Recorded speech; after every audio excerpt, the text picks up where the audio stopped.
Good afternoon, everyone, and welcome to the chat. That is the 1 year anniversary of the monthly Steam Witness Chats here in the Ramble. I'm Shadows Pub, your host and moderator today. Chats are designed to raise awareness and encourage the community to become engaged in voting for witnesses. Many of the witnesses have been present at other chats. Welcome to any who are new. I'd like to hear from you. Any witnesses who would like to give us a bit of an update on what they've been up to. That's out of a group of people in the room having a conversation, and keep in mind when you're speaking, others are waiting.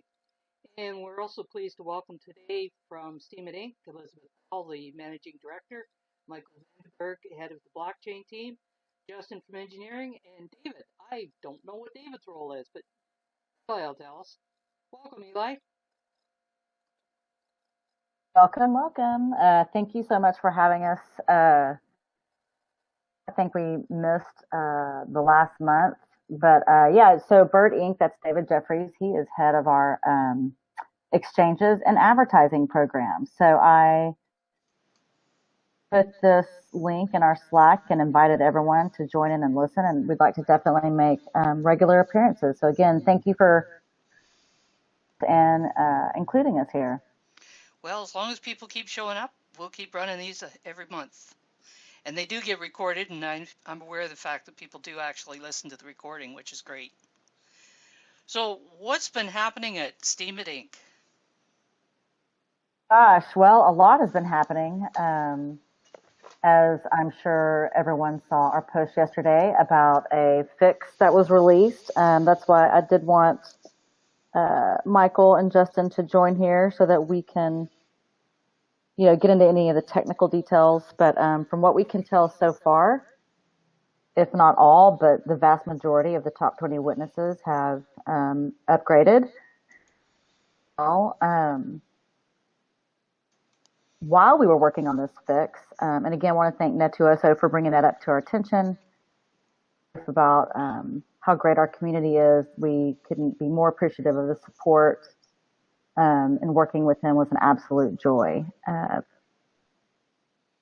However, we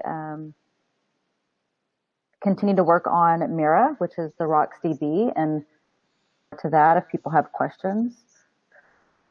As you know, we've released HiveMind since I think I was last on here. The advertising program really well. The Steam proposal system looks like it's ready to go. So we've been very busy. We continue cost cutting, which we have 65-70% of our AWS bill has come down, which is amazing. Thank you, Justin and the team. Like I said, the advertising program has really picked up. And so with the wallet split, that was another huge milestone for us. Weeks that enabled us to open up advertising.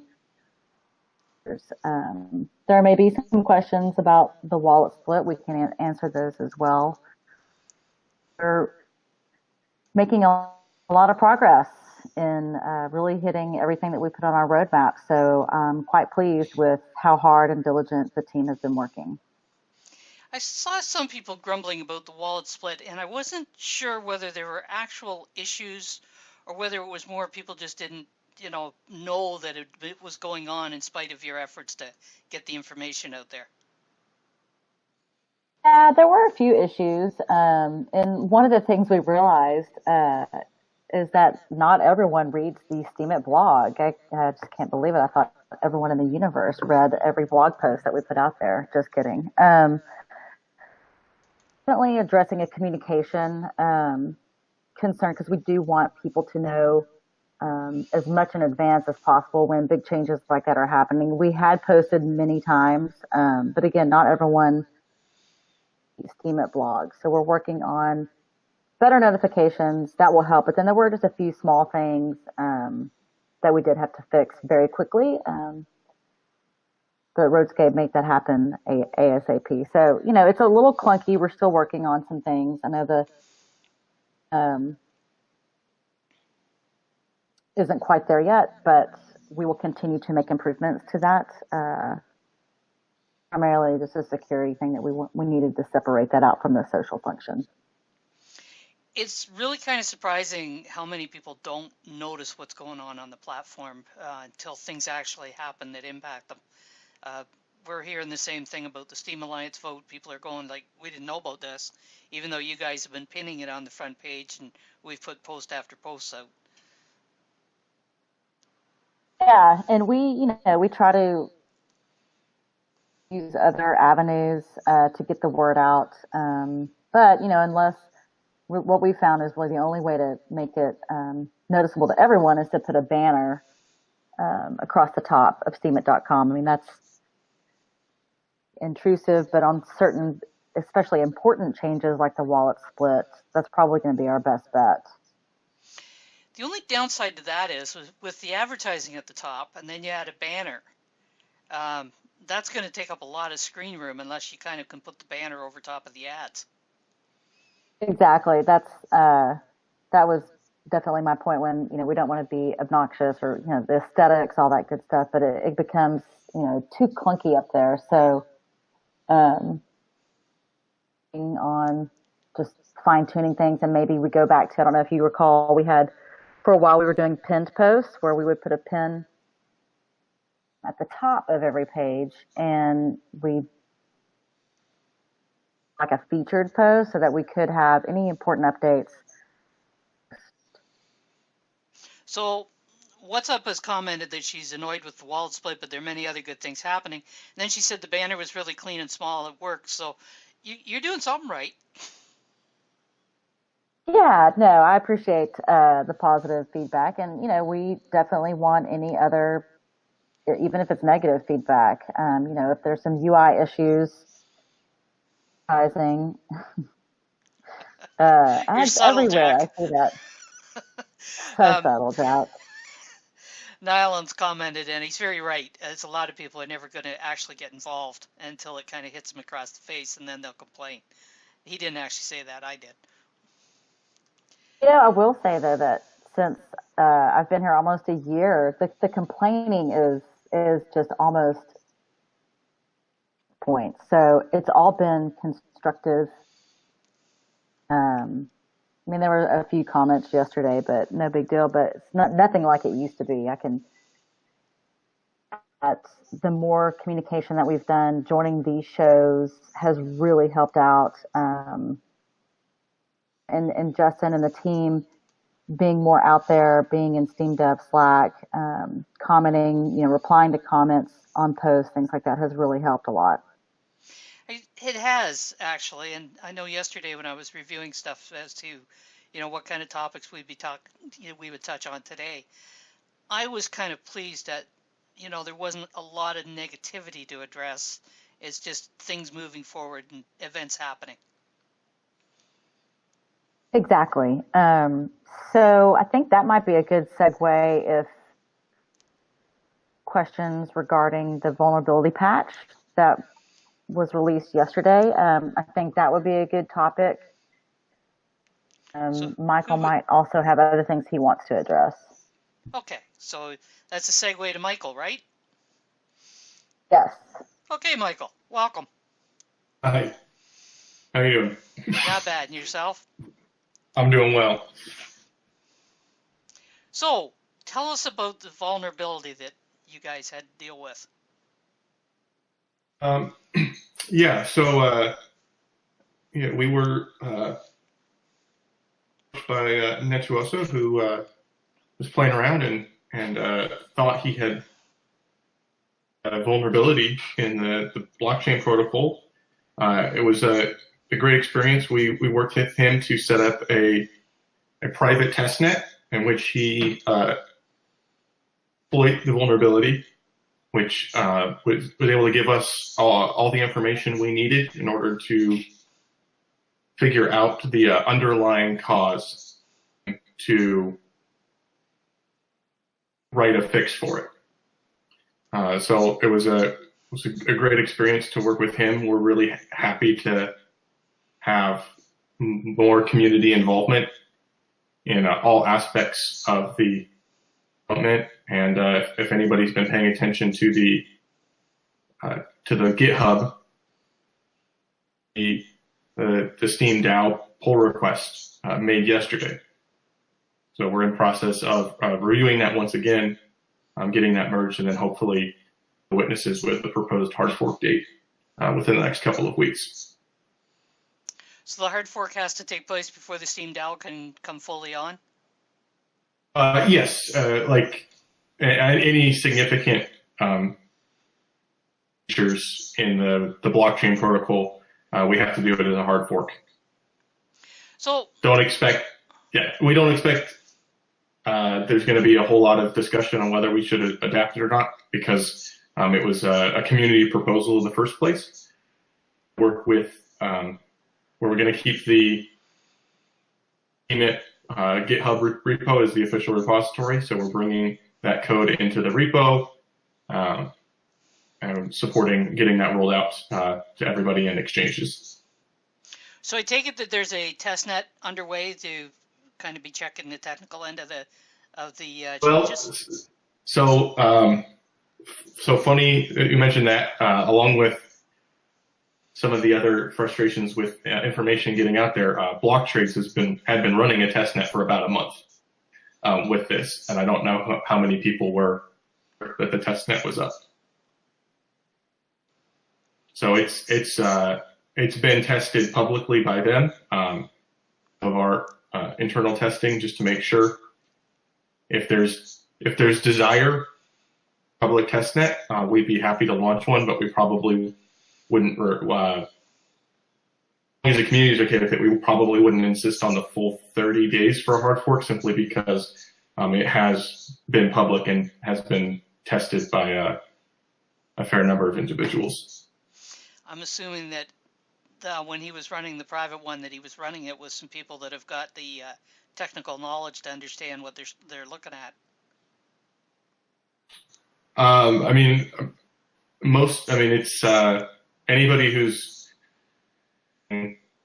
developing Steam applications use it. BlockTrades has also made updates to Steam.js, and anybody else can begin working with the DAO without having to be a blockchain developer. And LL Farms has commented that some of the top witnesses have been testing it, which is good to see. Mm-hmm.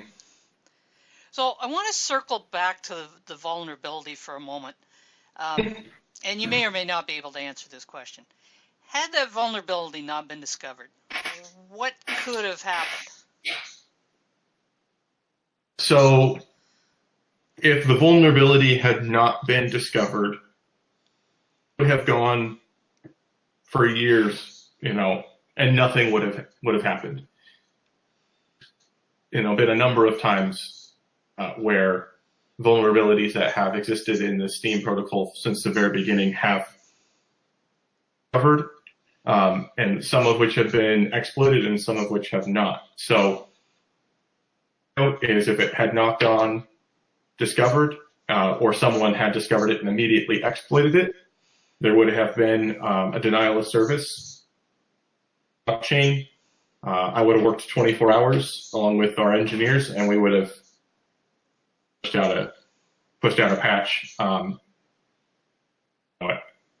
We would have gotten through it, but it would have been unfortunate the network down for a prolonged period of time. Right. It probably would have amounted to a similar event to the chain halt of last year, where we're mostly down for around a 24-hour period. It wouldn't have actually been a chain halt, so to speak, but from the outside looking in, it would have felt like a similar event, probably. And we would have had some people going, the sky is falling and Steam has just died. Yeah, we would have had tons of that, absolutely. Except they couldn't have posted it on the blockchain. For sure, yeah. So we try to avoid that whenever we can. It's nice to not have to. Everybody appreciates it when that things continue working. We don't have to work 24-hour days. Everything continues working. You can keep posting your blogs and downvoting trolls, and we want to keep everything. Marky needs gummy bears. So we've averted the exploit, and you've got the DAO ready to come up as soon as the hard fork's done. What's next after that? So we're wrapping up as quickly as we can the development on Mira.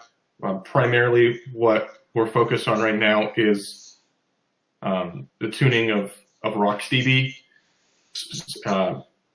A poorly documented behavior that a number of other users of RocksDB, including Hyperledger, where it appears as RocksDB is just, it looks like a memory leak, but we believe it's just RocksDB on continuing to use memory in an unbounded manner. Obviously, not a good situation. Your node will eventually die. And so we're doing a lot of experimentation now to identify what options are causing this to happen. And there's several people have reported similar behavior on RocksDB, and that their dev team has been a little bit less than helpful to identify that. So hopefully, if we can figure that out, then it may actually be used to both blockchain applications that are using RocksDB as well as others. This is a fairly widespread problem. So that's the big thing we're working on right now. I think the last time we really, or at least I talked about RocksDB publicly, the big thing we were working on there was our reindex times and optimization of our we're taking a slightly different approach, just trying to think outside the box. So right now, our performance when a node is live is fantastic.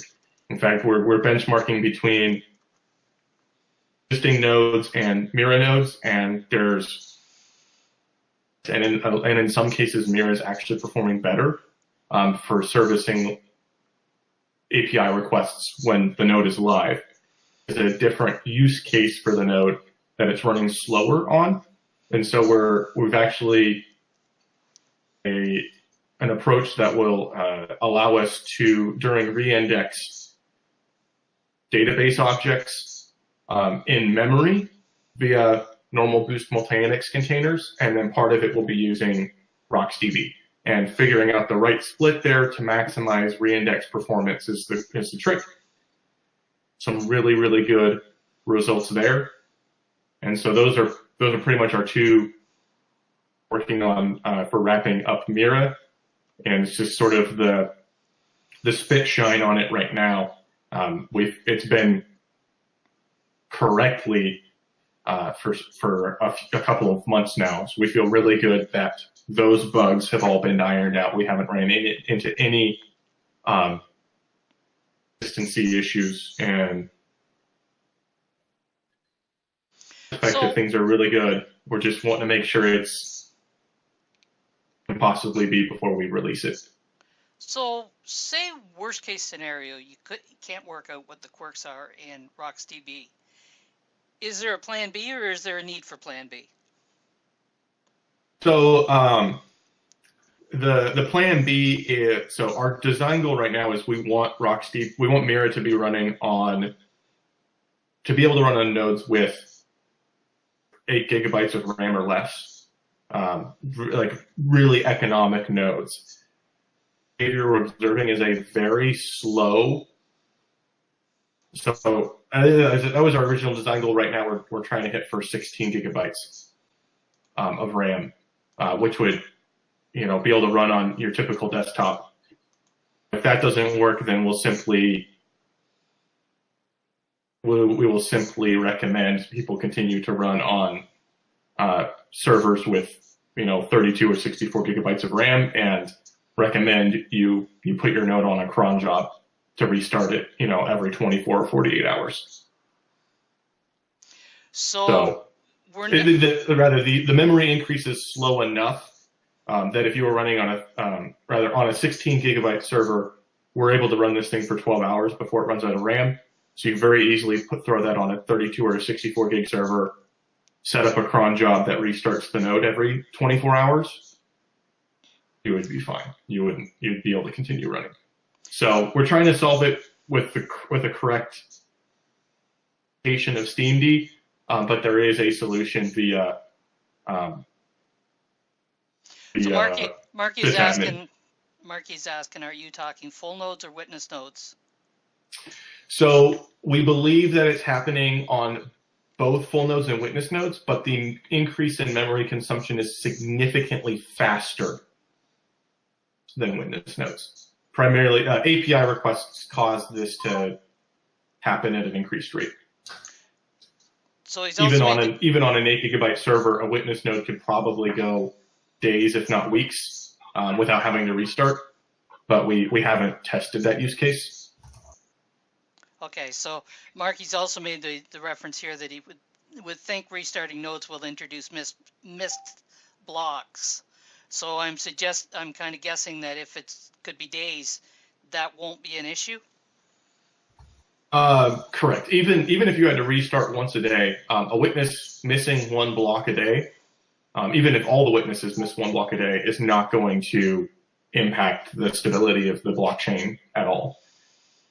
You know, a lot of witnesses pride themselves in having a really low miscount, and so you know we don't want to have to force you guys to, if you don't have to. And obviously, you know, with rewards for producing blocks, it's not optimal. But as far as if the chain is concerned, that's not an issue to us. So one of the concerns missing one block isn't going to cause any problems. True. One of the concerns that was being heard back months ago was that the witnesses were going to have ever-increasing amounts of RAM. What I'm hearing from what you're saying is that the top amount is going to be at 64 and probably don't even have to have that. Am I hearing correctly? Yes, that is the entire purpose of Mira and RocksDB. Likely, all of the data, the entire database lives in a memory map file, so it is backed by disk. In order to run it as fast as possible, people are throwing it into RAM disks or, you know, buying large NVMEs. Using RocksDB, we're getting just as good, if not better, performance with normal SSDs as we were by running our full nodes on NVMEs or RAM disks. This is to address that growing memory problem once and for all. Seem to scale. So based on the amount of conversation that was going on about that at the time, that's a huge roadblock is now pretty well out of the way. Correct. Nice. And your next roadblock? Next roadblock, I would, you know, it's going to be the managing, you know, probably the block log and state size or rather reindex time, trying to optimize that, and a lot of the infrastructure that's going into Mira. There's improvements we want to continue making there that go side by side with output platform independent state files, so that exchange nodes, if they want to trust our state files, or an independently created state file, could get up and running without having to reindex the entire chain. Blockchain is around, you know, the more blocks you've got to go through to get to the head block, and we want to make sure that there's a path forward for onboarding new node operators, and is a part of our MVP for SMTs. So, a thing we start working on once Mira's been wrapped up. I know it's easy for people that are on the blockchain to complain about things that are on the blockchain. With the work that you guys have done and the changes you've made and the streamlining you've accomplished, in perspective to another blockchain like, say, EOS, ahead, the same, behind them, as far as performance goes? There are places that we're ahead of them, and places that you maybe could say we're behind them, but our design goals for EOS and Steam are very different.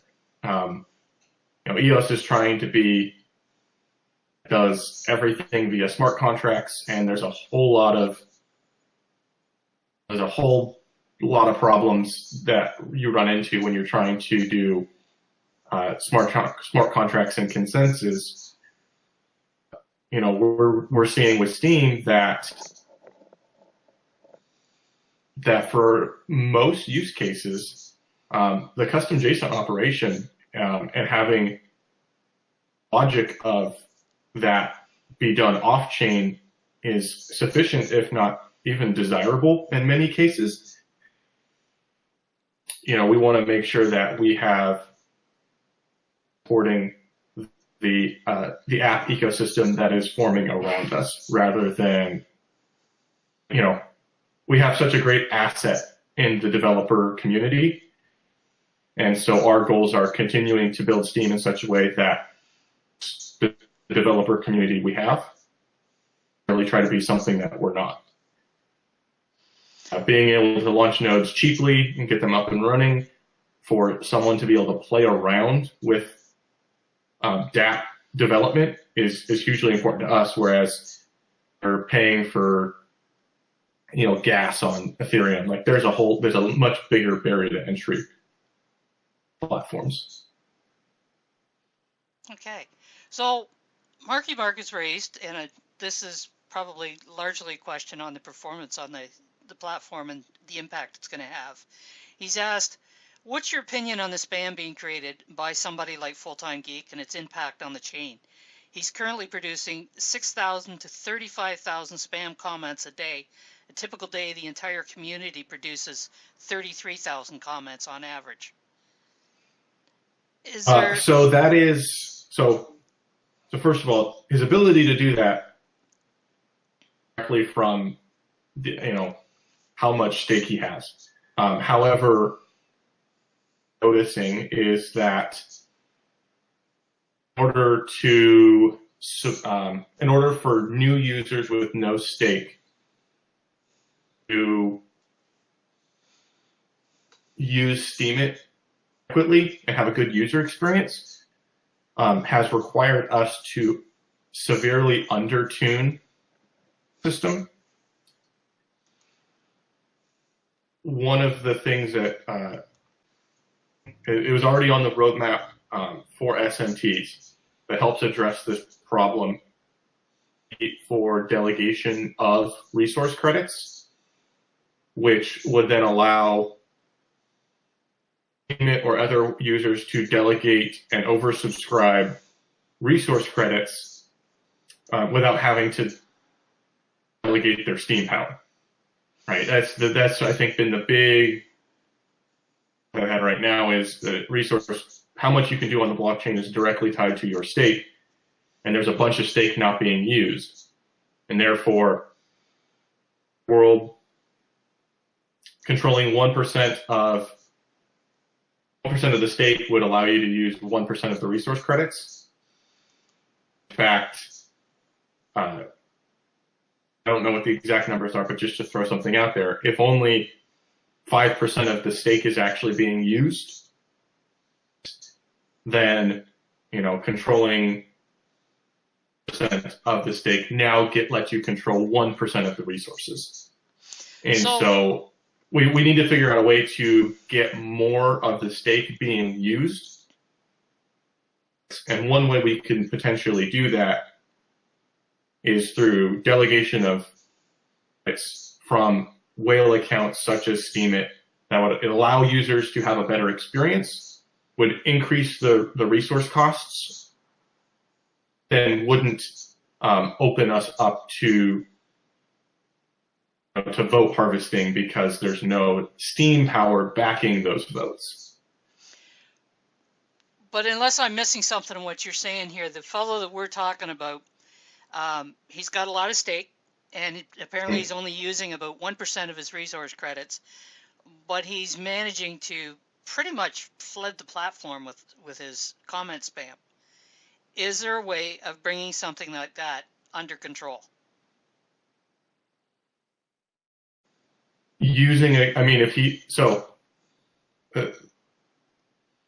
From a UI perspective, we've actually already hidden the majority of 33,000 comments a day because it was affecting users on a day-to-day basis because he was following users around. We're seeing 15,000 comments on one post, and it was pretty much ruining the user experience. So we actually already engineered a solution with HiveMind to filter those out altogether.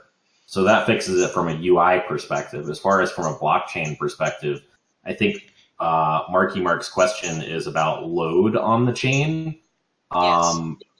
Is that the way you take it? What do you think about that, Michael, as far as like load and bloat? Is that? I mean, we're trying to tune the RC system in such a way that it prevents the chain from having too much load and or bloat. So I'm worried that he is going to cause problems in the future. Like, is growing at a rate that we consider acceptable.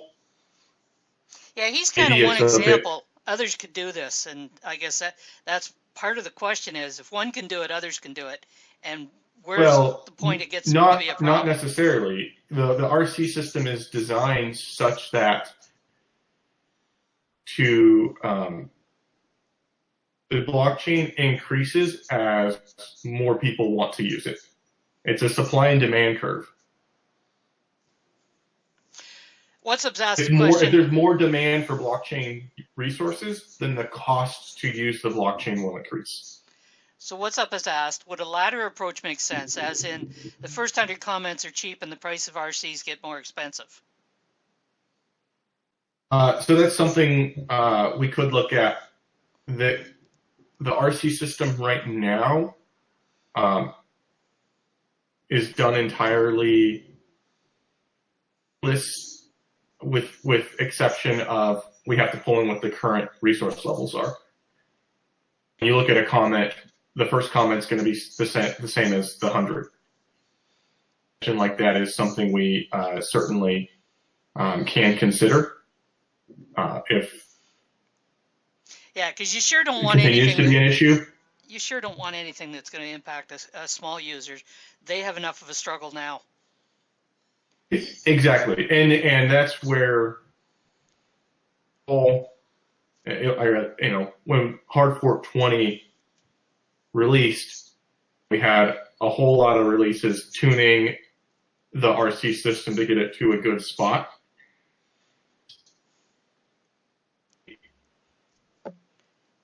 Exactly. I personally would want the RC costs to be a little bit more expensive than they are. That we need to give smaller users more resource credits. Give them more resource credits for creating accounts. I would rather give them more resource credits through RC delegations.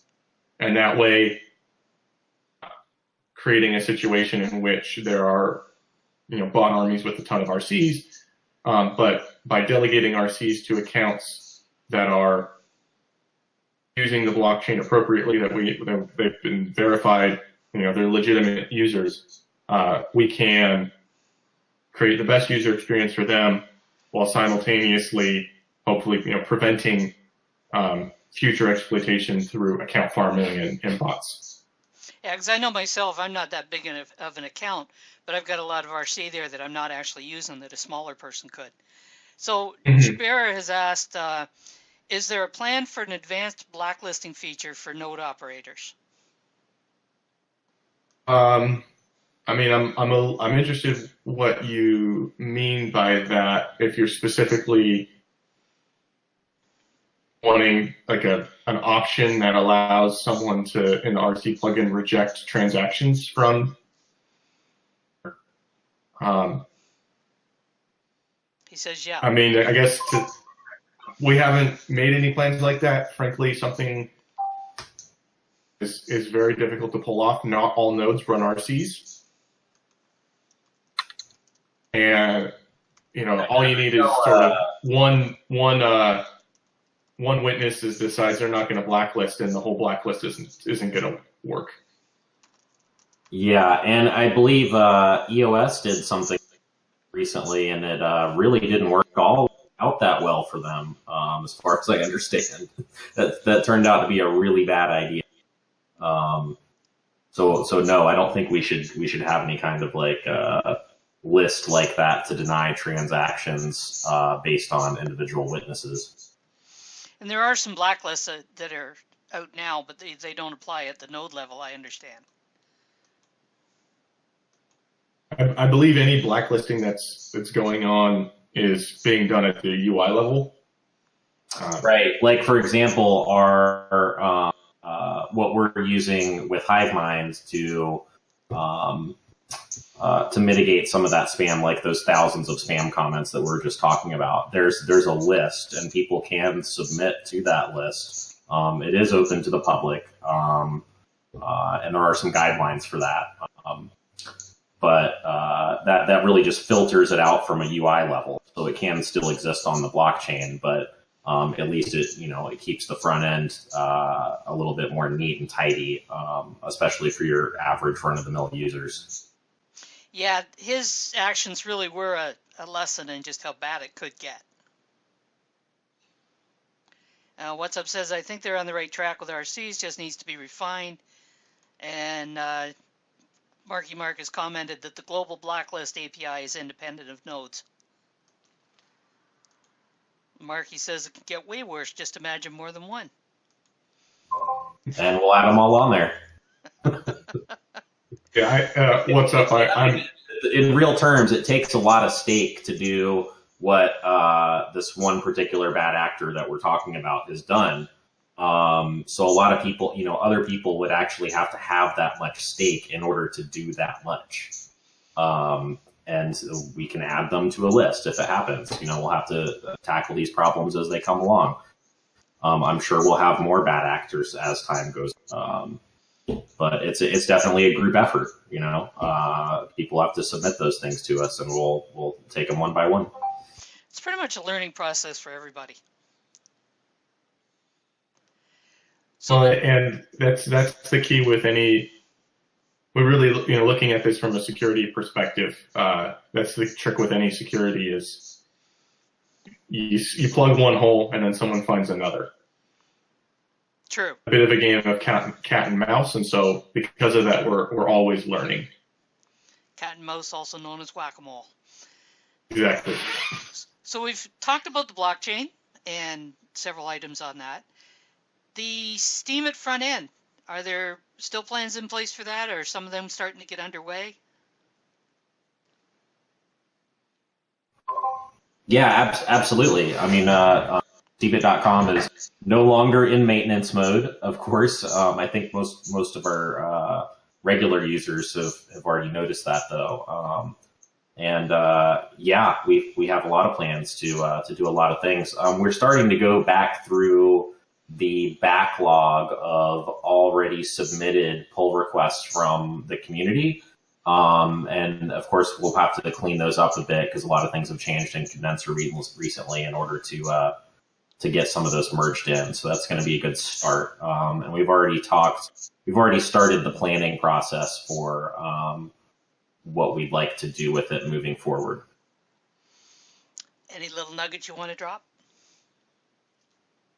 Well, communities is certainly a big, but we're also talking right now with some of the other front ends so that we can hopefully all agree on a standard for communities that all of the front ends could hopefully go by.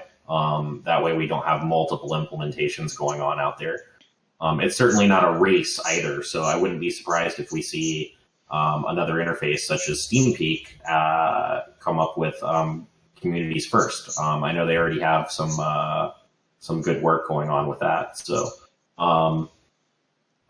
yeah, the goal right now is just to hopefully come to an agreement with what everyone might like to see in all of the front ends. So with all the diversity of what is going on the ecosystem, is there any plans on any of the front ends to try to create almost like a portal to the rest of the ecosystem? so that people, when they come in, they're not just seeing a blogging interface. They're seeing, oh, there's blogging and there's video and there's games and there's all kinds of stuff here. I think that's not a bad idea. It's not something that we're working on right this moment. I think we have some higher priority things. First, I know Mark just mentioned, he says that's Steam.com. Yeah, indeed, that should be a good introduction to all the different Steam apps. One easy thing that we could do is mention that to new users as they get onboarded. That can certainly be a start. That's actually a good point. We'll have to add that to some other training that's going on. So yeah, we certainly wouldn't want to overwhelm new users at the beginning either. It's already, the learning curve is already a little bit steep for your average run-of-the-mill social media user. So, throwing too much at them all at once might also be a bad idea. But I'm not a product person either, or a user experience designer. I'm in engineering, so I'm probably also not the best person to make those types of decisions, to be honest. very true. So the advertising program, and I'm assuming that's David. What's happening with that?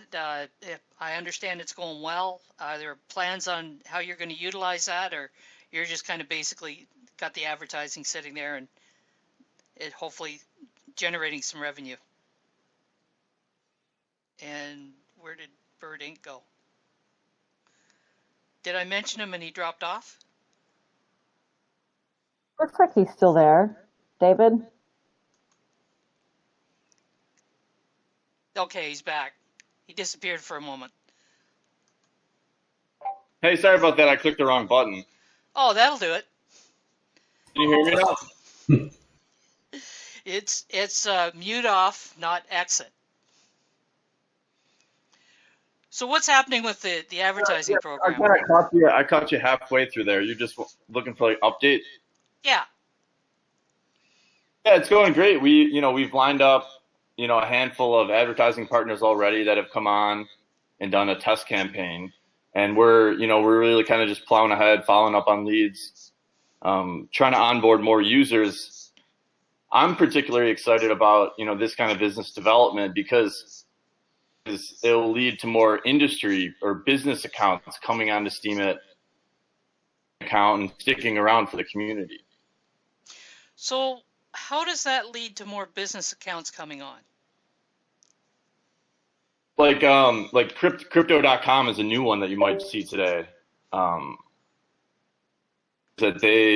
we're encouraging them to create a Steemit account and to kind of repurpose some of their Twitter or Medium content to Steemit, and then hopefully be part of the community going forward. Okay, so what's the incentive for them? You could ask anyone that same question. What's why Steemit? Well, it's not the easiest in the world. It's usually it's all like another social media, but they all kind of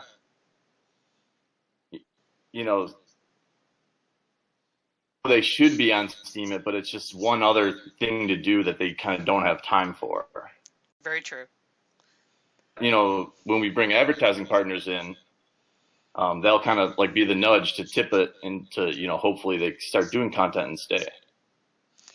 So would it be correct in assuming that where, you're on a advertising network that is putting ads here on Steam or on Steemit, is Steemit Inc. also using those networks to advertise this platform in the network?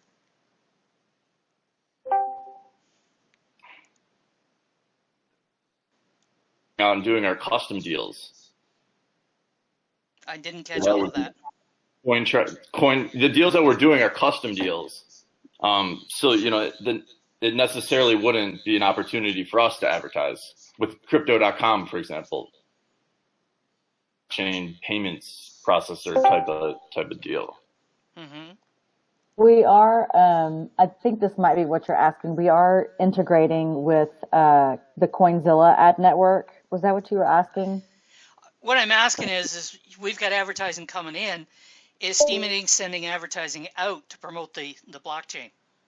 Oh, gotcha. So we are looking into doing some advertising in more mainstream, probably YouTube and other places. But that definitely is the plan. And then also we want to program and promote that on steamit.com that, we have all these great and Steam that also offer great advertising. For example, Steam Monsters. I saw him last week here in Austin. We might consider doing, trying some mobile ads for him. So yeah, there's a lot of different opportunities. There's definitely ways to promote ties on. We had a banner up for some time, not in rotation anymore. I'm not sure, but we'll probably get that back up there. But I feel like the word is starting to get out there, particularly in the crypto space.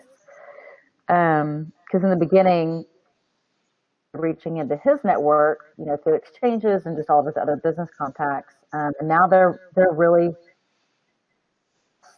reaching out via advertising at steamit.com. They're downloading the media kit. So yeah, I think David's doing a great job, and that's for sure. It's good, and hopefully one day soon we'll get to 100% of inventory being sold. So you're getting a sense now that people are getting more aware of the Steam blockchain, just not as a blogging platform, but as being an actual ecosystem? That is definitely the goal, because there are so many advertising opportunities that, our partners, it would make sense for them to buy, if a gaming company wants to advertise on Steemit, but they have never heard of Steam Monsters, and then they see the list of, with these other partners, and we could put them in categories, what have you, and then just refer all that traffic to wherever those advertisers want to go. So I think it's definitely would behoove us to move on that sooner than later, because then it just promotes the entire ecosystem. Yeah. Forward progress, even slow forward progress is progress. What's Up asked, is there a timeline on that plan? Would you consider working with the community to expedite that plan? Absolutely. I mean, I haven't done a timeline for that yet because we're still integrating ad networks to include bidding process. So the program is still in somewhat beta mode. So we're still continuing to fine tune that.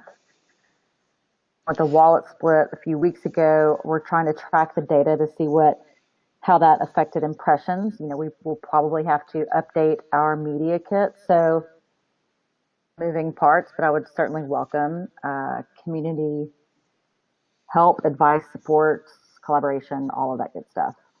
You're almost going to be needing some writers. Yeah, I know. It's exciting to think that, where we were just a few months ago to where we are now. I mean, we are looking at, we need probably another engineer. We would probably need to add someone to the ads team, the advertising, a whole new entity. I knew it was going to be big. We've been able to manage it so far with the team we have, but experience possible, we need to have, all the support and just brain power that we can put on this program. Yeah, it's probably a bit of a tricky thing to figure out exactly when to do the expansion. Absolutely, because we've got our eye on the market every day. With all the other changes that are going on, we just want to make sure that we're creating the right experience and growing at the right pace. Really great progress from a business standpoint. Profitable for the first time ever, which is huge. So sustainability for the company looks really, really great, as well as the ecosystem. LL Farm says, great work, team. Big improvements have been seen over the last few months. Hasn't gone unnoticed.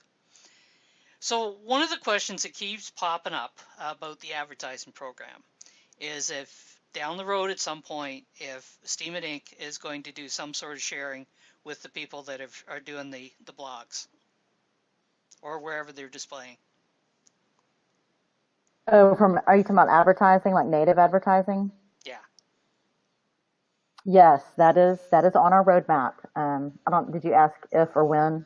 Sorry. The question just keeps coming up if it's in the plans.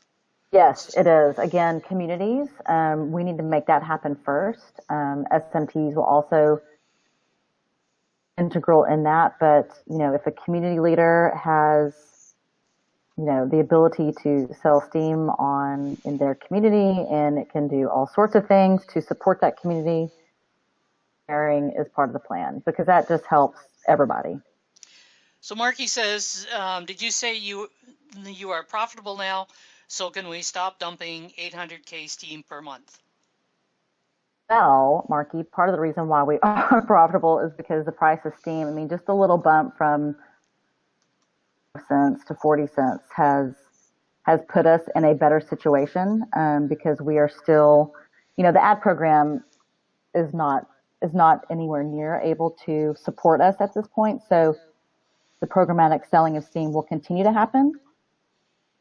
We have talked about this from a board perspective, and definitely, eventually we shouldn't have to do that. But for the time being, it makes from a business sense. We need to get a safety chest going so that if the price were to, we wouldn't die. So I don't have a timeline for that, but obviously, yes, it would be part of the plan. And Marky Mark says, I think the ideal situation is a sprint to not needing to dump thousands of Steam per month. That would be the ideal situation. Yeah, hopefully we'll get there. I just don't, I don't know when that's going to happen. So from my perspective, and I don't know, maybe I'm being too optimistic, but considering what had taken place or not taken place in the first couple of years of the platform, I think the progress you've made since November, when all the layoffs happened, to now, has been sort of a sprint. Yeah, that's a good point. It really has. It's been a team. So if you recall, we let go of 70% of our staff, and so we are a very lean and mean, tight organization. Gets to take any time off, but that's okay because we and have a very straightforward goal and path, and we're not going to stop until we hit all of these deliverables and get to the point where we're no longer having to dump Steam, and get to the point where our advertising program is awesome and robust and it's a good experience for everyone, and we're making a good profit and can continue to support our development team and folks to make sure that everything Steam happens the way it should, because as we all know, this technology is so new, and it's hard to find the right people that you trust to put all of this into the hands of a few developers. So we've got a great team. I want to make sure that they, we're really just focused on supportive of each other and just, knocking these milestones out left and right. So Krim has made the comment she's much more pumped again now. The people here to work are gaining some of that positivity again and pushing forward. We're always going to get people that are going to be negative. That's the way it is. But I do think that there's a different tone on the platform right now. Do you think that's because of the progress we've been making, and especially considering the market that we're in? Yeah. Considering the market it's moved up a little bit since earlier this year, but it hasn't moved up much. We are seeing Bitcoin moving up, which is a good sign that Steam may move with it. And That, Freedom that Point, hope so, yes. Freedom Point says the tone has changed, maybe not as positive, but surely not as negative. Yeah, 100%. It's been like night and day, in my opinion, compared to where we were this time last year. And, that's because this time last year we weren't communicating the way we are now. We weren't focused on that we're focused on now. And so, by Ned being able to, with the market the way it was, plan, we've got an awesome team, and we're executing the plan, and it's working. So I only think things are going to continue to improve. I think one of the big benefits of the fact that you're being more communicative, you're being upfront with what's going on and what isn't going on. You're being as upfront as you can on what the upcoming changes are going to be or when they're going to happen. So people can then turn around and where they've had some projects kind of sitting on the sidelines waiting to see what Steam and Ink was going to do, they can now move forward. And Steam Engine's one of them. There's a prime example. They come to realize that SMTs were not going to happen in the near future, so they created Steam Engine, and people are getting excited about the fact that they can create tokens now. Yes, agree, absolutely. And the same thing with Steam Monsters, our Agrodes team. They're getting ready to launch a token. So I think the good thing is that showing of Steam and Ink, the improvements to the blockchain, hopefully gives people the confidence their projects. We will hit communities. We will get to SMTs. Timing, do we wish it happened last year? Of course, but it did not. So that's that. All of this thing is going to hit, I feel, is important and play a huge role when the market does swing back up. So I think we're positioning ourselves for a lot of success. Well, you've basically got two choices. You can wish about what didn't happen, or you can acknowledge the past and move forward. Yeah, we're going to go with the latter. Yeah, I thought you might. So Frederic says, doubt many blockchains, if any, have had as many independent projects, businesses working hard throughout the bear market. And Exactly asked a question that I missed that Kitty Girls brought to my attention. What about doing a convertible debt round to get the money needed to get the advertising platform built? And all the people that support this can be given some Steam and SBD out of the Steam reserve. This would give you guys all the liquid you need, and you wouldn't need to dump the market down. Yeah, that's interesting. No one has ever positioned that to us before. I really don't think, and I'm sure there's a lot of different opinions, that our dramatic selling of Steam is affecting much. We've been doing it all along, so that's an interesting idea, something to consider. Yeah, sometimes different perspective kind of works. Because we do want we want the advertising to be functioning 100% sold. We'd love for that to have happened yesterday. So again, we have so many things going on, and we're a very tight team. That is why we are getting into more community conversations and really want to open back up community contributions, not just to Condenser, but clearly now the advertising program. So maybe that time is sooner than we think. So happy to have conversations. Got a resource of people from diverse backgrounds and diverse abilities. So conversations is where you're going to learn exactly what we've got here.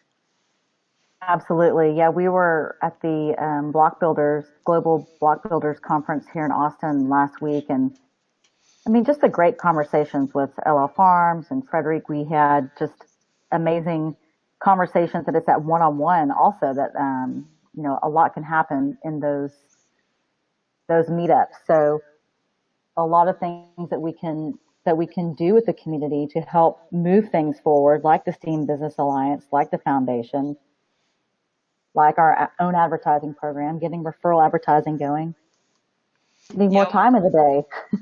we're starting to get towards the point where we may see an idea of the shape of what that foundation's going to become. That's about another week on that yet before we see where that's going. Yeah, super excited about that. Definitely want to help support their efforts. So look forward to seeing the outcome of the vote. So Krim says there has to be an understanding that we can be a utility chain that highly features content creation, not a chain that misses out an opportunity to focus solely on content creation. I know that many aren't in love with the proliferation of games, but they're well suited to what Steam can offer, especially with the asset ownership, long-term history, and speed of transactions. The communities that we will help feed each of these growing utilities and create or in content creation won't be ignored because of that. Yeah, I tend to agree with Krim. I really do think that that's one of the strengths of this blockchain is there's a whole bunch of stuff that can be done on it, and no one thing is more important than the other. Yeah, no, I think we're all in agreement on that. Applying to somebody else. Yeah, she was replying to Bemble, but I thought it was a good point to bring up. Because there are people on here, and I see these arguments going on in posts all the time about, this is more important than that. Well, it's not. We're all different parts. We're all equally important. Agree. I mean, I think the diversity is what makes our story so interesting. Otherwise, if it was just a bunch of or, whatever, then we have more, we have something for everyone. So I agree. I like diversity. Yeah, it's absolutely amazing. It's one of the things that has kept me around here for almost 3 years. Okay, being a witness chat, it's time to bring some witnesses onto voice. I want to hear from you guys. You've been listening to the people from Steam It Inc. Questions, concerns, comments, what you've been up to, what's going good, what's sucking. So we actually did have one thing to bring up in relation to talking to witnesses and proposing a small feature. Go for it. If you want us to bring that up first before, sure. Just so that we have something else to discuss. One minor thing we were thinking about, if everyone else likes this idea, and since we're already doing a hard fork for the Steam DAO or SPS or whatever that's being called at this point, we were thinking it might be a time to change the required authorities for changing account metadata. Like when you update your profile picture or your location or something like that, if you could do that with a posting key instead of an active key. And one benefit of that is we could move that back into steamit.com instead of have that in the wallet. And if we make that a change actually on the chain, then all of the other front ends can do the same thing and continue to use the same feature. We have a couple different ideas of how we would implement that, and Michael can talk about that more. But I just want to go ahead and bring that up to see what everyone thinks about that. I feel like that's a relatively uncontroversial thing. But it's also... The response I'm seeing in the text chat, I would say that it's a very uncontroversial. I'm not seeing anybody saying, nope, don't want that. I'm seeing everybody going, yes, perfecto. I think you would get full support. Many people share their posting key, and having them being able to change things like that, not sure I'd be on that. Okay, that's good. And it's also a good time if there are really small, minor, uncontroversial changes that we would want to get in while we're already having a hard fork. It might be a good time to talk about those things. I don't want anything to be delaying this whole process, but if it's a minor change, and I think there might be a few of them in the backlog of things that people may have been wanting for a while, and we simply haven't been able to do since we haven't had a hard fork lately. Now's the time to talk about it, for sure. So anything in particular? So there's a couple community PRs for fairly minor issues that can only be changed at a hard fork. So I'm going back through looking at those. So long as there's not controversy, except most of that, maybe clean it up because a few things have been bit rotted, as well as we're just going through the issue log and seeing if there's anything minor that we, could be added that we've missed, or not. I would say this isn't a public request for proposals. If there's something that been included in the chain and hasn't because we haven't had a hard fork a few months, we want to at least take a look at that. Hard forks are enough of a pain to coordinate, and especially exchanges, that we don't want to do them frivolously. So there's a balance between frivolous hard forks, like we're doing a ton of them in the early days of Steam. We don't want to make them so big that what should or shouldn't be in it. So at this point, how is the reason we're having hard fork, and anything else that is non-controversial that can be included quickly, we'd be very seriously considering bringing that in. Yeah, I know we've had some complaints in the past from certain people about shoveling too many features into one hard fork. I think that's mostly in relation to more controversial features. But if we have, we're just keeping this to really tiny things such as the one we just mentioned. If you guys want to talk about it, that's great. So I take it that you're referring to primarily housekeeping sort of features more than changes, more than features. Exactly. Yeah, housekeeping, minor things. That makes a certain amount of sense. Has anybody got anything they want to raise in regards to what they've suggested? Just going to go down the list here and let people know that are listening on the stream who we have here as witnesses. We've got Jack Miller, we've got Ad Zackley, Crimson Clad from Follow BTC News, we've got Ingenuity, Frederica from Steam Press, Instructor from FreedomX, LL Farms from the Helpy Group, we got Marky Mark, McFarhat from ActiveFit are all with us today.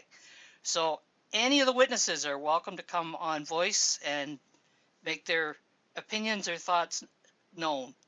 Swap Steam? Sure, go ahead. I don't know what you exactly want to talk about, but come on.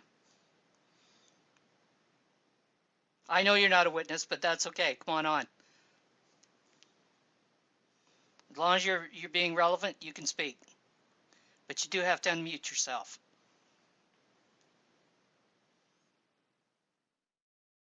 And we're waiting.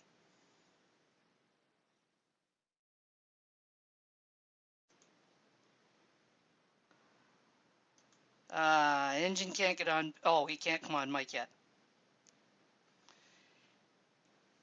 Marky, you can come on. You're always relevant.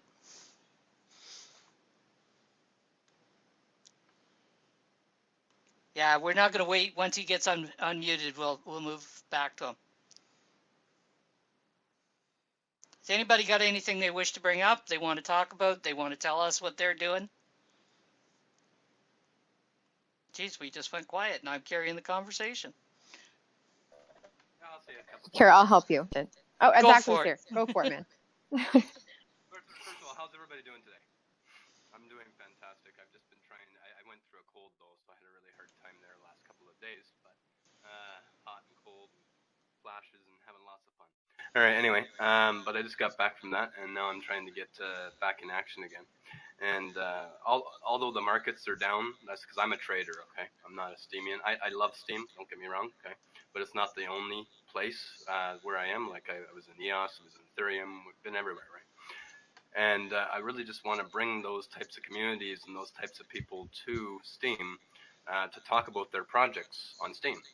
I mean, people should be learning about BitShares. They should be learning about Ethereum. They should be learning about EOS, like in a way where people are actually explaining it and talking about it and teaching how to use it.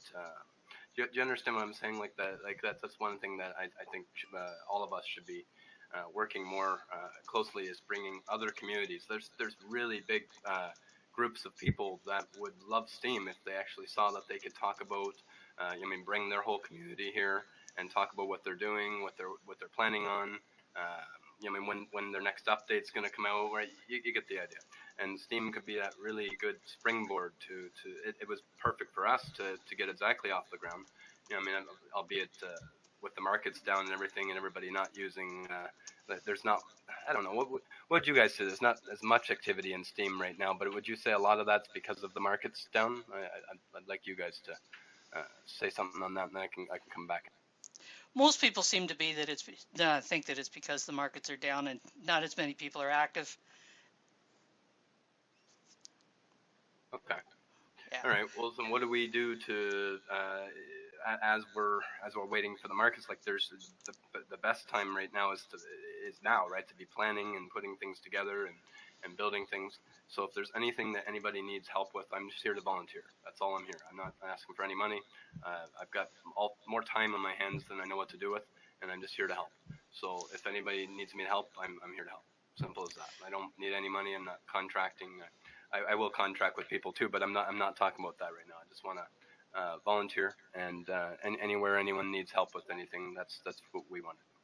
Very good. So that's what it's exactly supposed to be all about. Is we just help people get exactly what they need. That's the idea.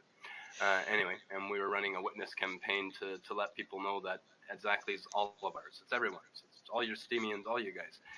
It should be, right? It shouldn't be just if it was just me and a few others, then that's all.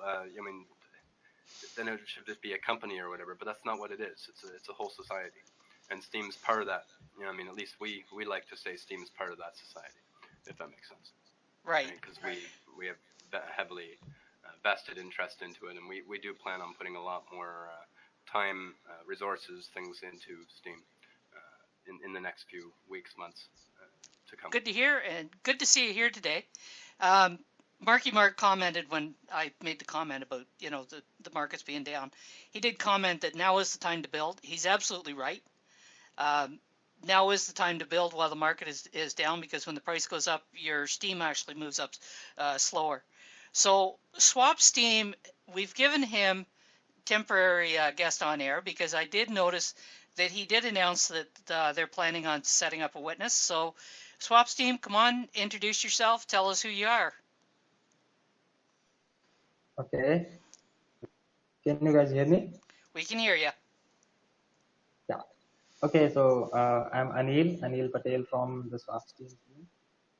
I'm the founder and the CEO and the main developer as well, because we can't find more developers to help us with the project.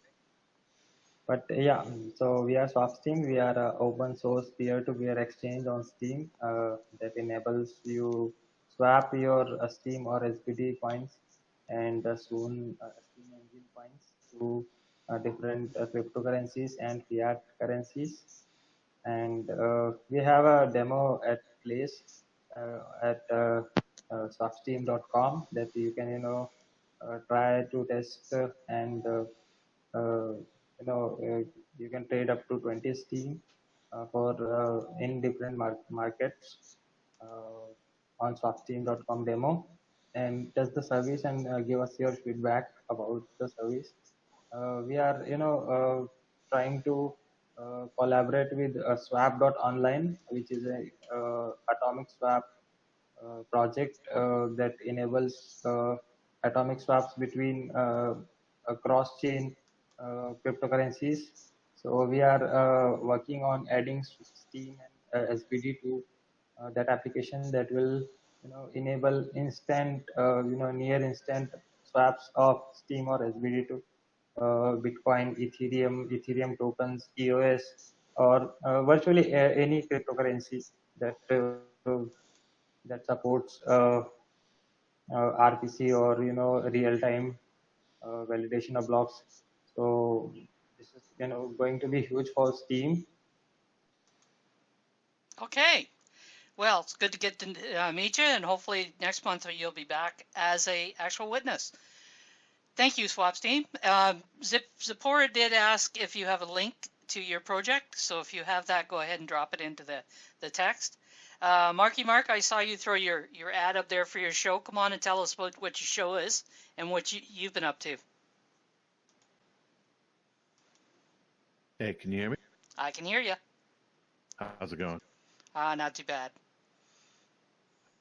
This is the second night for the show. I still don't even know what it's about. Some dude talking You're about hosting it, some but you shit. don't know I what you're doing? No idea whatsoever. Let's just go Tonight on we're air gonna and have- see what happens. Yeah, that's pretty much what it is. It's terrifying.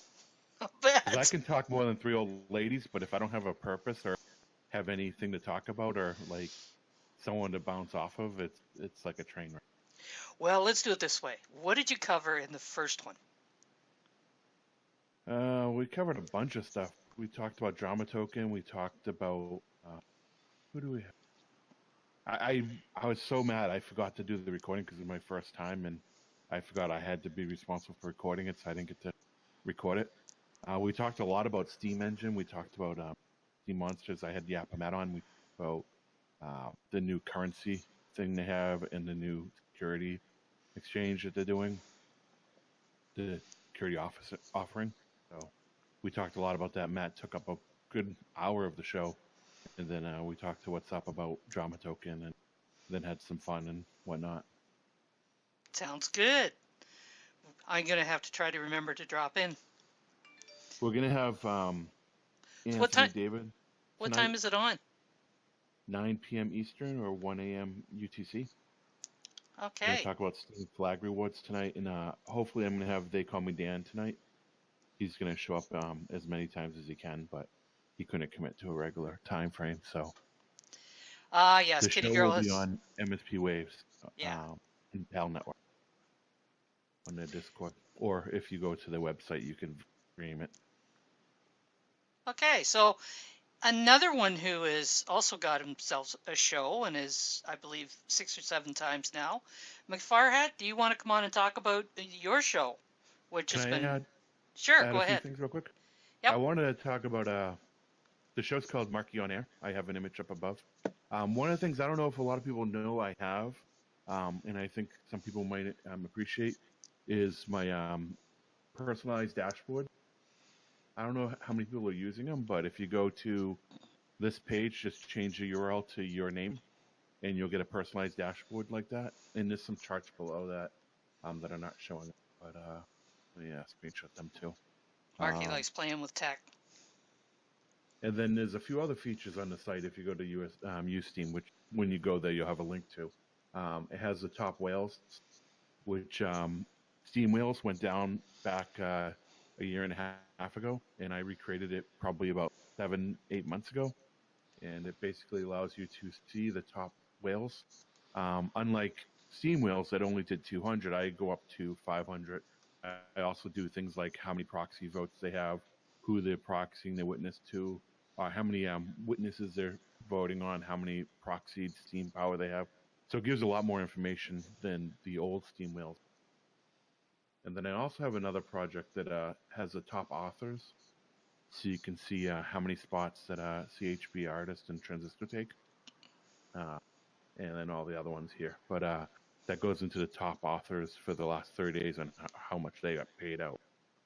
And my comment about CHB Artist, you could see it's pretty much dominating the chart. And then the one below that is a translation of his work in Spanish from somebody else. So that's live. All these things are real time, so you can actually see them in real time. The dashboard updates every hour or so. It just refreshes itself or whatever. Yeah, you do a lot of programming stuff on the platform. Thank you, Marky Mark.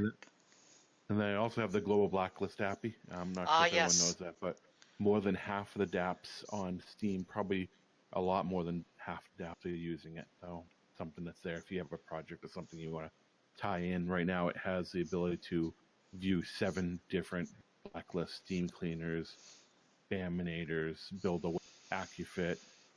And you also have an extension that incorporates the blacklist, don't you? Yes, I have a Chrome extension that allows you to view the blacklist in real time. So if you visit a profile that is on the blacklist, you'll get a little notification that looks like this and lets you know that, hey, this person's on a blacklist. It fades away in 5 seconds. But if you're a curator, a spam fighter, or just doing contests, it's a great way to be notified that person is on a blacklist and which blacklist they're on. It for me, it's a huge time saver. I'm going to talk to who's it, Kev, I believe, that does the Steam Plus, but I was going to talk to them to getting that functionality integrated into their plugin as well. It is handy. I've got it installed. I think you were telling me about it one time, and I installed it. And it is handy when I go to check somebody's account out. If I get the yellow band, I know that I don't want to go any further. Yeah, and that works on Steemit.com. It works on Busy. It works on SteamPeak. It works on Partaco. It works on Steve. And all those front ends. Yeah, it's really handy. Thank you, Mark. And I also have a full node too. You're a busy guy. Knows, but I run a full node. I have been for a while now. Ever since I saw that the Steemit nodes aren't really full anymore, and they have some issues that run up. So I started running a full node on my own, and it doesn't use HiveMind. It still uses the old tech, which allowed some functionality that is not available in the newer ones. That's available as well. Very good. Okay. Thanks, Marky. No McFarhat, how's your show going? Well, I know how it's going, but tell people anyways. How you doing? I'm good. Well, the show is actually on fire. I mean, you're helping with that, so you probably know. But but yeah, we're running on the 9th episode this coming Friday. Yeah, it's all about health and fitness. It's about Steam. It's about fitness and ActiveFit. So yeah, people are just joining the show. We're quite excited to talk about some health aspects, some good advice for anyone to just get healthier. Most of our guests, I mean, they have something to do with the healthy lifestyle. We did have, similarly to Marky, they called me down on the 2nd episode. That was quite a coincidence. So yeah, we're having the 9th episode now. We actually have an ActiveFit ambassador, Irvin Lamarck, who's joining us this Friday. He was the person who also won the top buyer reward during the ISO that we just ran last week. He's much into fitness, so it's going to be a wonderful episode as well. So yeah, the show. Yeah. I was also going to ask you about the ISO. Can you explain what that is for people that don't know? Yeah, well, actually, we wanted to do something just really innovative on top of the Steam blockchain. You know, we wanted to give Steemians and ActiveFitters the opportunity to purchase AFIT tokens at a much more discounted pricing than what we're planning to do with the IEOs. And no one has ever ran something like this on the Steam blockchain. And we wanted to do something really unique. And we called it ISO because it's an initial Steam offering. So we actually ran that on Steam Engine. And it was like crazy successful because in the first second, we actually had 6,000 Steam purchasing AFIT tokens. So we actually just sold over 100,000 AFIT tokens on the first second. And we did the event for short notice, and it was just for a couple of days. And then we ended up raising around 12,000 Steam for a little over, no, that was around 240,000 AFIT tokens. So yeah, that was a huge opportunity to buy AFIT tokens at around 2.1 cents in comparison to the price we're going to be putting on for the IEOs at 3.6 cents. And even people right now who are able to sell their AFIT tokens that they're earning at 3.6 cents for Steam upvotes. We did give amazing rewards. We had the top buyer with 40,000 AFIT tokens, and the top 10 buyers actually all got rewards. Anyone that bought with a minimum $100 also got 3,000 AFIT tokens, and the guys of Steam Engine also threw in 20 of their engine tokens for everyone that also contributed $100. I would say it was fantastic. It was, I was surprised with the amount of people taking part of this, provided the really short notice and the short time span of the event. I'm really proud and humbled by us being able to run this on Steam blockchain, and just to give people the rewards that they deserve, because they've been supporting us since day one. Yeah, there's some really exciting things that are happening on the blockchain, and it's great to see that you're being part of that. So Yeah, thank you. Just so that people are aware, the ActiveFit show is here in the Ramble on Fridays, and it's at noon Eastern Daylight Time or 4 p.m. UTC. And anybody's welcome to join in.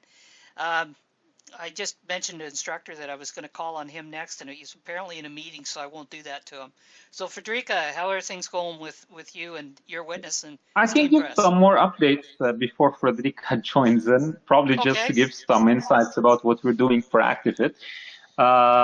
So yeah, I mean, we've been working with Steam onboarding on a video competition for a tutorial for ActiveFit, and we've had tons of contributions. We're about to go through those, and the best participants will actually get 3 upvotes, full upvotes from block trades, and they will also be rewarded with 1,000 AFIT tokens. I mean, I really appreciate Steam onboarding, what they're doing, and it's not only with ActiveFit, it's also with other dApps. Their efforts are amazing for bringing new people to the Steam blockchain. So yeah, one more thing, Marky.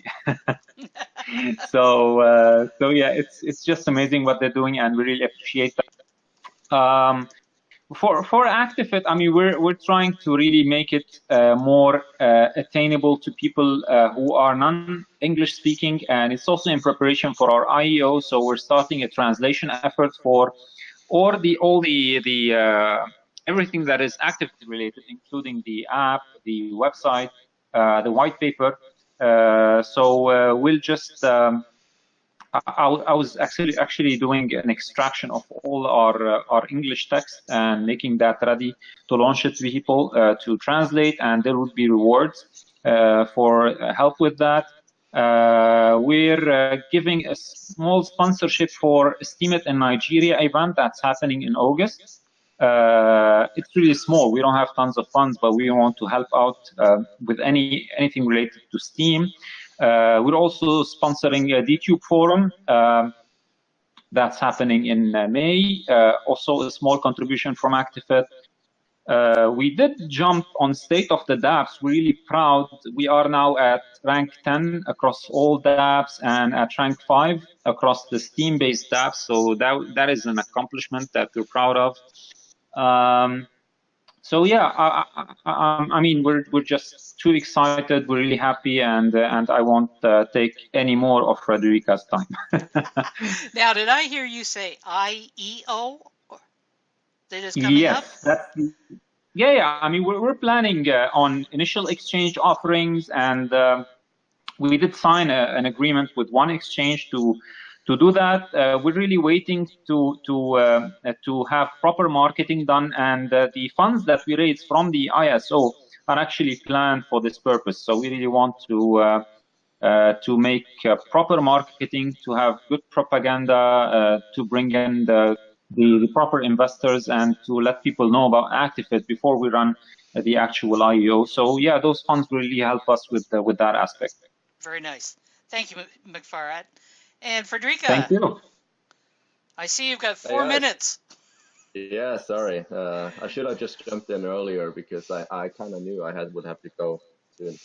But yes, for me, the past 2 weeks have been basically all in business alliance, mostly in preparation for and then participating in the Global Block Builders Conference in Austin. And for those of you who know me, who knows that I live in Norway, of course, going to Austin for an event is a bit of time and energy investment. So that was rough, but it was so much fun to be there with so many prominent Steemians and other projects. And yeah, I think the biggest thing for me, just to make sure everyone knows now and ask for anyone here's help in promoting and sharing, is that the Steam Business Alliance is now open for new members to join in a long process for Hope you're us to getting muffled there. Sorry, where did I cut out? You got a little muffled there when you said about the Steam Business Alliance being open for other businesses. Right.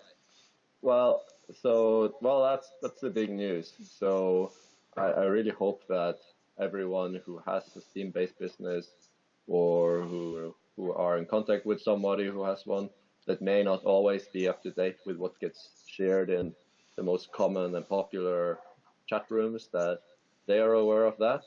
And yeah, excited for the next few weeks to see.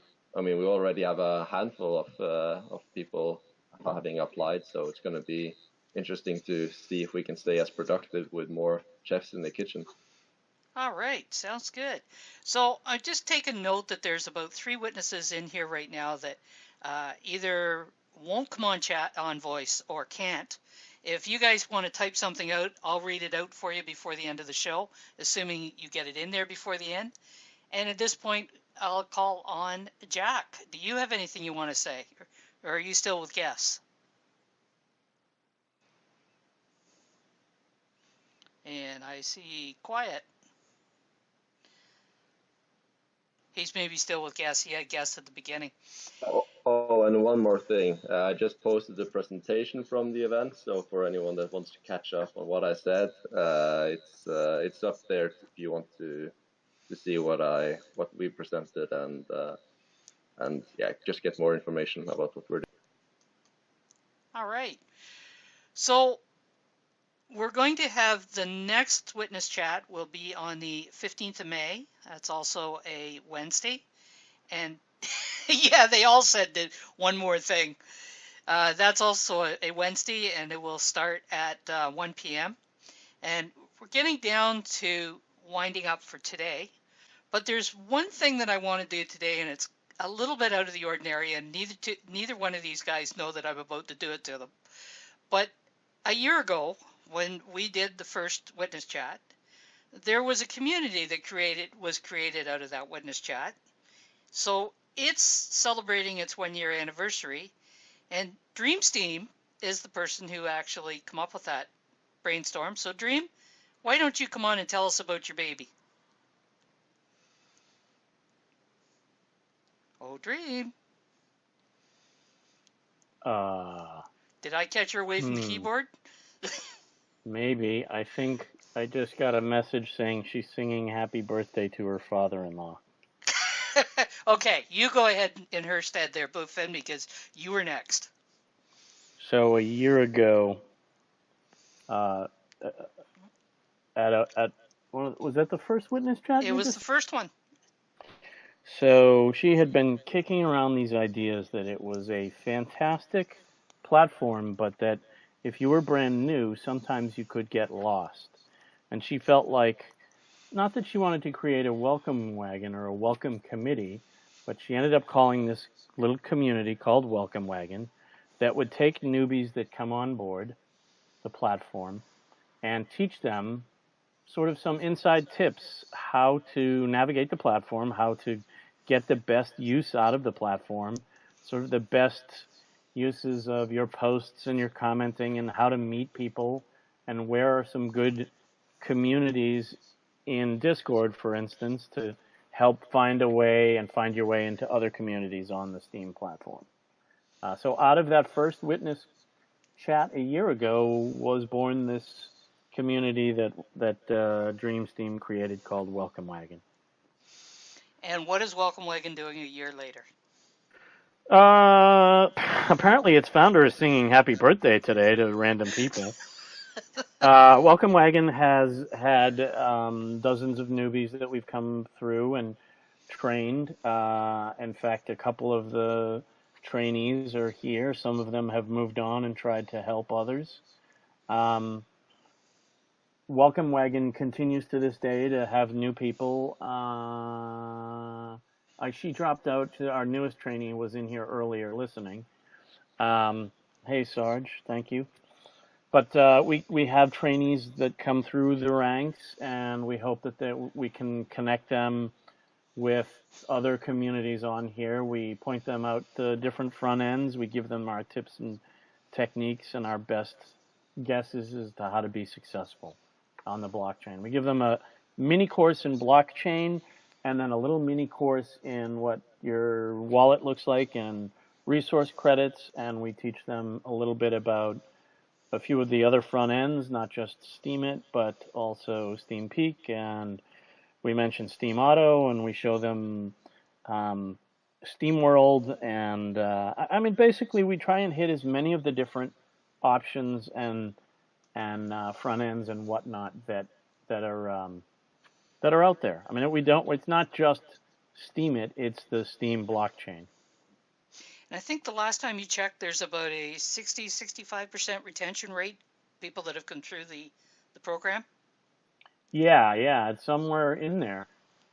Somewhere around the 60 or 65, and what has happened, for a while there, it was a little under 60, but rate has gone up a little because some of them have come back, and they come back first to the Welcome Wagon community here in Discord, and then we sneak them back onto the platform. We pull them back in. Yes, we have our vase. We have our vase. So, thank you, McFarhart, for the compliment on my figure. I really appreciate it. So we're going to pretty well wrap up today, but I'm going to give Eli the last word today. Any closing thoughts? The last word of the day. I feel so honored. Oh, wait. Hold on. Hold that thought. Krim's got something here. One more thing. Yeah, one more thing. Krim says, I'm sorry I can't be on air, but I've haven't been able to since we started doing this time. I don't want to make a big list, and I always feel a bit weird about flogging my personal stuff. And since we are part of the current consensus lineup, it's important to know we're here and engaged, and we're always available in most places if you need me. I have a Steam / community-based radio show on Saturdays and a metal one that's not for everyone. But I don't know if this is really part of what the Witness is doing. We're splitting costs, paying for, and running a full RPC node along with our Witnesses and Seed. We sponsor, pay for a ranging spread of community projects and tools across the platform. We pay for and work with GTG to help Steam Chat online and improving. We've created a number of completely free tools, including Steam Tipper. We maintain and help with some big communities like Minnow Support and Helpy and others. And one more thing, I should probably type more, but I'm terrible and uncomfortable at this in general. So please feel free to reach out to me or Jeff. Follow BTC News instead. And I'm just going to toss in there that Crimson does some amazing stuff on this platform. And half the time, people hardly even notice it. But she's always there when she's needed. And we do appreciate you, Krim. So there we go. That's my last word. Go for it, Eli. Sure about that? Pardon? Are you sure that's the last thing you have to say? I can hope. Okay, hold that thought. I definitely want to mirror. Just one more thing. No, I'm kidding. There's really not one more. Go ahead, Eli. I definitely want to mirror that sentiment for Crimson. She does amazing work, as does everyone on this channel. Still be alive if it weren't for the great community. The community is what motivates us daily. May not have seemed like that a while ago, but I definitely just want people to know that the Steemit Inc. team values so much the community and all the witnesses, and that we are doing everything that we possibly can.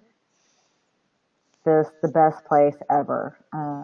We couldn't do it without you, so really just want to end on that note. Just thank you. It's great being here with all these wonderful people, all these great memes. It's very entertaining. Oh, and one more thing. Just kidding.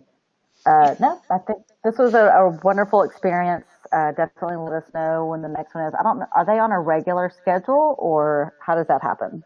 It generally works out to about the third Wednesday of the month. So the next one will be the 15th of May. I did announce that, but you may have missed that. Great.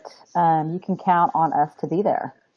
Well, I'm really glad to see us joining in and communicating with the community. I think it's made a huge amount of difference overall, not only in these chats, but anywhere else that you've been there as well.